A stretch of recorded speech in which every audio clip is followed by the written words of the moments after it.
বাংলাদেশে নতুন সংবিধানের প্রয়োজন এবং তা পাশ কাটিয়ে যাওয়ার সুযোগ নেই বলে মন্তব্য করেছেন জাতীয় নাগরিক পার্টি এনসিপির সদস্য সচিব আক্তার হোসেন। বলেন, অতি দ্রুত জুলাই সনদের আলোকে সংস্কার বাস্তবায়ন করে গণপরিষদ নির্বাচন দিতে হবে। সন্ধ্যায় রাজধানীর বাংলা মোটরে এনসিপির কেন্দ্রীয় কার্যালয়ে আলোচনা শেষে সাংবাদিকদের এসব কথা বলেন আক্তার।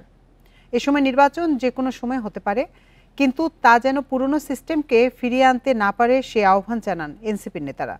নিয়ম করে পরিবর্তন না হলে রাজপথের আন্দোলনে আবারও ফিরে যাওয়ার হুঁশিয়ারি দেন তারা।